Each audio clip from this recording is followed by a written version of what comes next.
Assalamualaikum warahmatullahi wabarakatuh. Perkenalkan, nama saya Fidel Sofi Betullah dengan NIM 23821201112. Di sini saya ingin mempresentasikan ujian akhir semester saya, yaitu membahas tentang autokorelasi. Baik, autokorelasi sendiri itu merupakan suatu bentuk analisis statis yang bertujuan untuk mendeteksi adanya hubungan antara variabel dalam suatu model prediktif dengan dimensi waktu.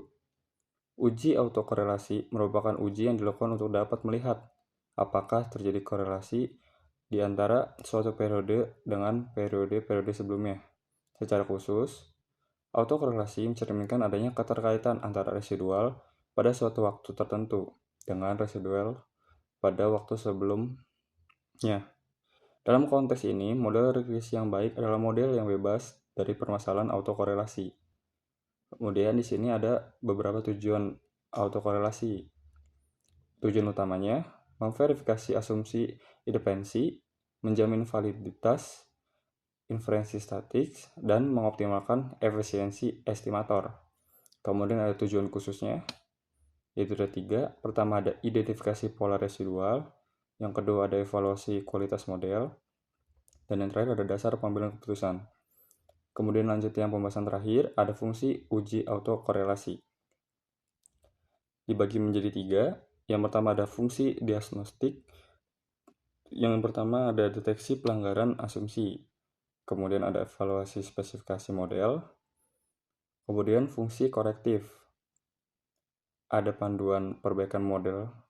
Kemudian ada pemilihan metode estimasi. Dan yang terakhir ada fungsi prediktif, yaitu ada 2. Yang pertama ada akurasi prediksi dan interval prediksi. Baik, cukup sekian. Mungkin itu saja yang bisa saya sampaikan. Selanjutnya akan dibacakan oleh rekan saya. Baik, selanjutnya saya akan menjelaskan mengenai cara mendeteksi autokorelasi. Bisa dilihat ya slide yang saya tampilkan. Cara mendeteksi autokorelasi yang pertama bisa menggunakan metode Durbin-Watson.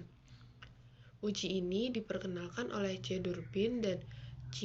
Watson tahun 1951 dengan menguji model empiris yang diestimasi hasil uji autokorelasi menggunakan metode Durbin-Watson didasari pada kriteria berikut.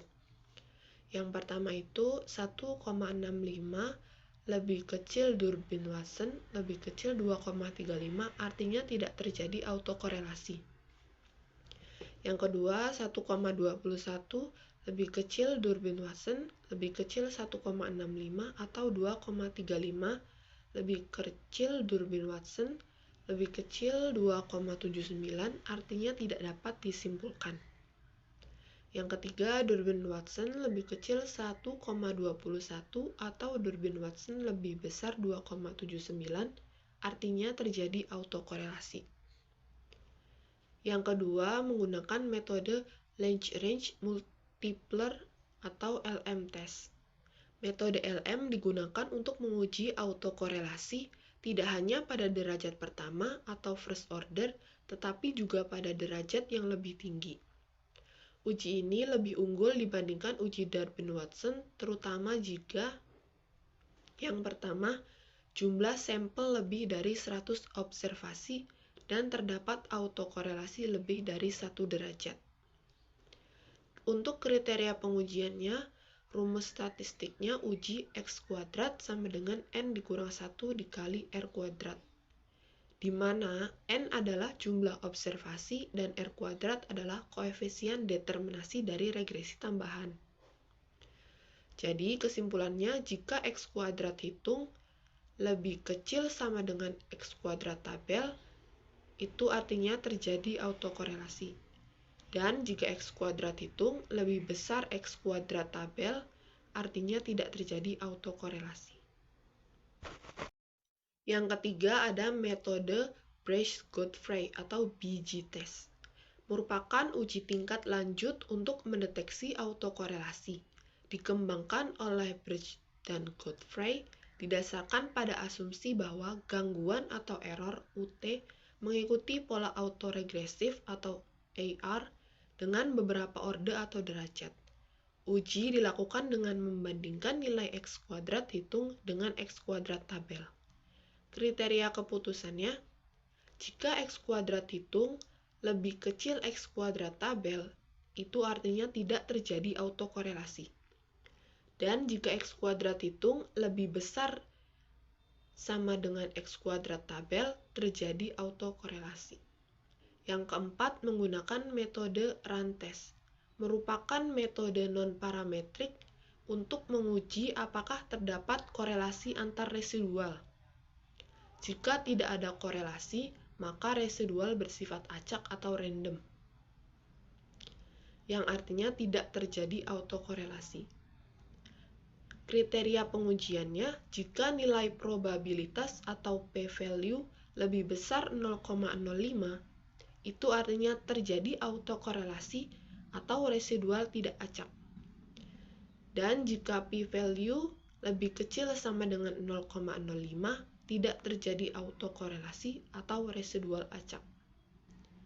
Baik, segitu saja materi untuk cara mendeteksi autokorelasi. Kemudian saya Siti Aisyah akan menjelaskan cara mengatasi autokorelasi. Ada 7 cara. Yang pertama dengan analisis residual, yaitu melihat selisih antara nilai aktual dan prediksi model. Yang kedua yaitu gunakan Generalized Least Square atau GLS, yaitu memperhitungkan korelasi antar residual untuk menghasilkan estimasi parameter yang lebih akurat dibandingkan dengan menggunakan metode LS biasa. Yang ketiga yaitu transformasi data, melakukan transformasi seperti logaritma dengan mengubah pola distribusi data. Kemudian yang keempat, first atau second difference untuk data time series, yaitu mengurangi nilai saat ini dengan nilai sebelumnya atau 2 periode sebelumnya. Yang kelima yaitu tambahkan variabel kontrol, yaitu menambahkan variabel yang relevan dan berkorelasi dengan variabel bebas, namun tidak dengan residual, dapat membantu mengurangi autokorelasi. Yang keenam yaitu dengan metode Cochrane-Okrut, yaitu metode ini melakukan transformasi data dan estimasi ulang secara iteratif untuk menyesuaikan model terhadap autokorelasi. Dan yang terakhir yaitu dengan metode Hildreth-Lyu, yaitu teknik ini memisahkan komponen autokorelasi dari variabel dependen untuk memperoleh estimasi yang lebih akurat. Nah, selanjutnya yaitu penjelasan mengenai contoh uji autokorelasi. Di sini ada contoh data dengan 3 variabel dan jumlahnya ada 15 data untuk diuji ada atau tidaknya autokorelasi pada data tersebut dengan uji autokorelasi Durbin-Watson menggunakan aplikasi SPSS. Nah, caranya yang pertama yaitu buka aplikasi SPSS-nya, kemudian klik variabel view, pada bagiannya yang tuliskan X1, X2, dan juga Y. Pada bagian desimal, ubah semuanya menjadi 0. Pada bagian label, tuliskan biaya iklan, staff marketing, dan juga penjualan produk, dan ubah measure-nya semuanya menjadi scale, sehingga menu SPSS-nya tampak seperti gambar di atas langkah nomor 2. Kemudian langkah nomor 2, masukkan data setiap variabelnya sesuai dengan data yang ada pada data view. Nah, langkah yang ketiga, untuk melihat nilai Durbin-Watson-nya, klik Analyze, kemudian klik Regression, dan setelah itu klik Linear.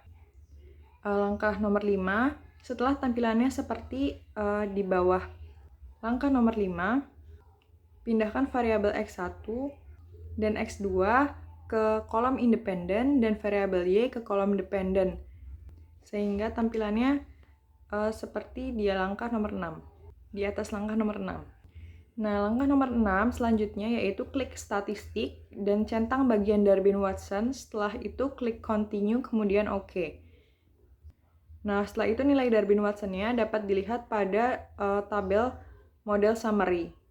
Nah, dari tabel summary tersebut diperoleh nilai Durbin-Watson-nya dari contoh data yang diuji adalah 0,528. Untuk langkah nomor 8, untuk mengetahui ada atau tidaknya autokorelasi pada contoh data yang diuji, perhatikan tabel Durbin-Watson yang ada di bawah ini.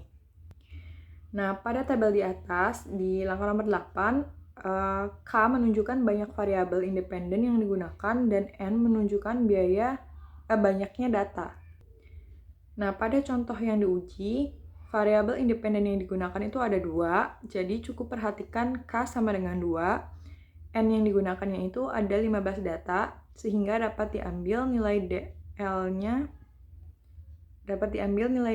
yaitu 0,9455 dan nilai DU-nya 1,5432. Nah, langkah yang 9, setelah itu perhatikan tabel keterangan di bawah ini. Nah, untuk memudahkan melihat ada atau tidaknya autokorelasi, perlu untuk mencari nilai 4 min DU dan 4 min DL.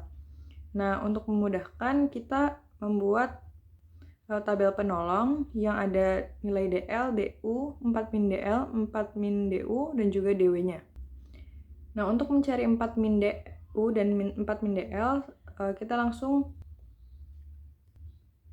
mengurangi aja. Jadi 4 dikurangi nilai DU yang tadi dihasilkan 2,4568 dan 4 dikurangi nilai DL yang tadi dihasilkan 30545.